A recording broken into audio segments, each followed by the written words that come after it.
Planned Parenthood. Today, California's treasurer announced newly approved plans to allocate a hefty multi-million-dollar grant from state taxpayers to hundreds of Planned Parenthood facilities and clinics all across the state. Now, the nonprofit CEO says the federal threat to defund the reproductive health care has already forced the closure of several Planned Parenthood facilities.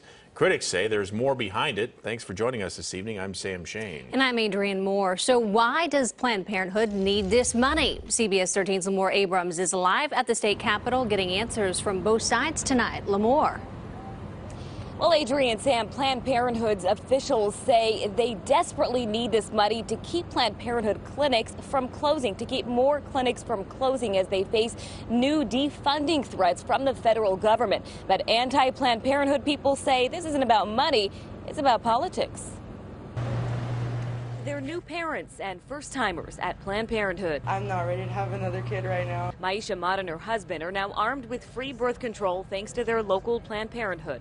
But down the street at the state capitol, the nonprofit is seeking an emergency lifeline of its own. Being threatened today by a Republican-controlled Congress. State Treasurer John Chiang and Democratic lawmakers announcing a $20 million emergency grant for California's health clinics facing defunding threats from the feds. California is stepping up. In Northern California, budget problems forced the closure of 3 Planned Parenthood clinics in recent weeks, but clinicians worry hundreds of facilities face the same fate. Many who are on the cusp of closing. Kathy Kinnear is the CEO of Planned Parenthood. She says a future without federal funding would be crippling. Women and men won't have a place to go. This is fake news. Al Romberg is with California for Parental Rights, anti-abortion activist claiming these clinics don't need more money. $20 million is what you would call chicken feed. This is just a political ploy to give the idea there's some danger of them going out of business. So how much state and federal funding goes to Planned Parenthood clinics each year? In 2017, California Planned Parenthood affiliates will receive about $330 million.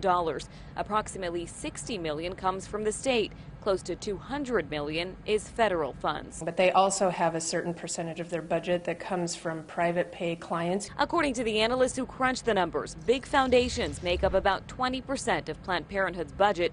Now advocates hope those donors will match California's latest $20 million grant so people like Maisha won't be left out. If I didn't have Planned Parenthood, where else would I go? Again, this money's been approved, but who gets it hasn't. And over the next 6 months, state officials say they will come up with the criteria to determine who qualifies. Very controversial. A lot of people concerned about this. All right, Lamore Abrams, thanks so much for that live report. And Planned Parenthood is closing its Vacaville, Pittsburgh, and Richmond clinics. It's a move to save money. The healthcare nonprofit blames low California state medical reimbursement rates for this decision, saying they're not seeing the financial support they really need. It's an announcement that surprised patients in Vacaville who worry the closure will impact the city. They provide just healthcare services, pregnancy, family planning services. So I think that that's something that's important to every community, and it should stay in every community. A new health care plan backed by President Trump could also scale back federal funding. The clinics are scheduled to close at the end of the month.